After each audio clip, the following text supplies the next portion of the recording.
Hello, Internet friend. Today, Reflections on the Nation's Leader. I'm David Ravel. Well, he spent his career in the halls of government. He was the number 2 to a head of state who, although charismatic, was also highly controversial. This experience prepared him for the nation's highest office. Still, he's one of the oldest leaders ever to serve in that position, so questions about his health remain at the forefront of his legacy. Early in his term, he was forced to recognize the bitter failure of his country's incursion into Afghanistan, and he finally ordered the complete withdrawal of all military from that country. No doubt this will go down as a blot on his record. Nonetheless, the country's military remains strong. The economy is always a key metric in evaluating any leader, and here the record's not so good. Economic growth was a mere 1 to 2% through most of the term, some of the lowest growth rates in the post-World War II period. Some analysts have even spoken of stagflation. Relations with China have deteriorated dramatically, and unless things settle down on that front, a direct confrontation is likely.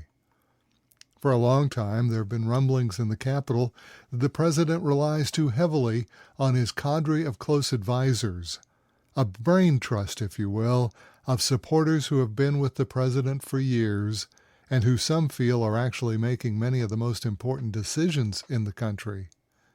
But perhaps most important for the average citizen, there's the perception that things are getting more difficult. The cost of living has escalated, and there's real concern that consumer goods may be less available in the near future. Well, overall, I think that's a fair evaluation of the nation's chief executive, and as you've no doubt guessed, I'm speaking of Leonid Brezhnev, chairman of the Presidium of the Supreme Soviet and General Secretary of the Communist Party for the Union of Soviet Socialist Republics, the USSR. Did you think I was talking of someone else? Well, the parallels are astonishing, aren't they? You can't help but notice the close similarity between the Soviets' Brezhnev of 40 years ago and the Americans' Biden of today. Everything we spoke of were the conditions of the old Soviet Union under then Chairman and General Secretary Leonid Brezhnev, who led the USSR for 18 years, from 1964 until his death in 1982. 10 years after his death, the Soviet Union would fall, replaced by the current Russian Federation. One wonders if we face a similar fate. Both countries projected their influence across the globe with militaries that were, and are, stretched to the limit. Many historians consider these two countries the closest thing to an empire in the modern world. Interestingly, Afghanistan has been called the graveyard of empires, and it has collected 2 more scalps from both the Soviets and the Americans. President Biden's ordered withdrawal was among the lowest points in his presidential record. Chairman Brezhnev and President Biden set the tone for their administrations in their first days in office. Brezhnev immediately set about arresting any political opposition, in a move that brought back the oppression of the Bolsheviks. It's estimated that Brezhnev had 5,000 political prisoners incarcerated within months of assuming office. And whether by coincidence or happenstance, the Biden administration saw more than 1,000 January 6 demonstrators jailed.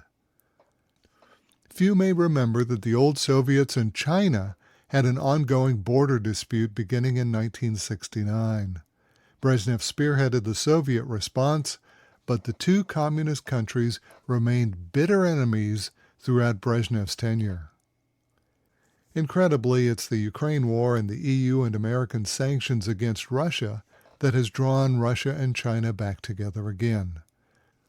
Today, China and Russia are the leaders of the BRICS movement, the most significant economic challenge to the American dollar-based international financial system since World War II. Additionally, America faces its own Chinese challenge in the Taiwan Straits, and like Brezhnev, Biden does not hesitate to rattle his missiles. Speaking at the recent U.S. Military Academy's commencement, Biden said, quote, "The U.S. is standing up for peace and stability across the Taiwan Straits." He went on to say, "I have always been willing to use force when required to protect our nation, our allies, and our core interests. When anyone targets American troops, we will deliver justice to them." Like Brezhnev, Biden is dedicated to diplomacy at the end of a gun. The old Soviet Union maintained one of the strongest armies in the world throughout Brezhnev's tenure. Indeed, some analysts believe that the Soviet military surpassed the American military capacity in the 1970s. However, by the end of Brezhnev's leadership, it became clear that American military technology had surged ahead of the Soviets. American President Reagan challenged the country's scientists and engineers to produce an effective anti-missile system. Dubbed Star Wars after the popular movie, many believe this was the chief motivation in the Soviets' decision to go to the negotiation table and seek an overall reduction in the two nations' nuclear weapons. 3 years after Brezhnev's death, the Americans and Soviets signed the Intermediate Nuclear Forces Treaty, the INF Treaty. This was the first time that the two nuclear powers agreed to reduce the number of nuclear weapons in their inventories. But today, the tables may have turned. Many believe that the West has little defense against the new generation of Russian hypersonic missiles. Although there is a great deal of controversy associated with these new missiles, several European observers claim that two Kinzhal hypersonic missiles may have defeated the American Patriot anti-missile system in Ukraine. I can't determine whether these claims are viable or not.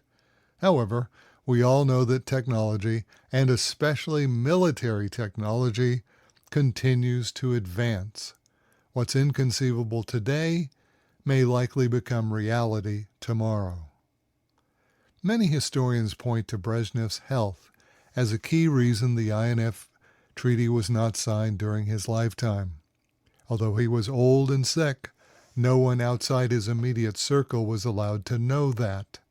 Brezhnev had assembled a close cadre of associates around him, both to help guide the country and to prohibit any outsider from learning of just how ill he was. Brezhnev suffered from a series of ailments, but it was a massive heart attack that finally took his life on November 10, 1982. He had remained in power to the very end. Perhaps a glorious way for the leader to go, however, for the country, he left a legacy of economic stagnation and political decline that ultimately contributed to the fall of the Soviet Union.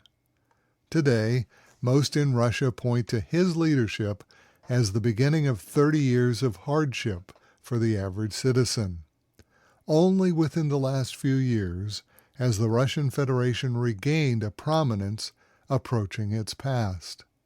A feeble and dying leader had remained in power long past his prime. Rigid in his views, he could not grasp the changing world dynamics. Brezhnev had trapped the Soviets in their past. It was only when a new generation took the reins of power that the new Russian Federation was fully able to meet the challenges of the 21st century. And that's today's Value Side. For all of our articles and podcasts, visit valueside.com. I'm David Ravel.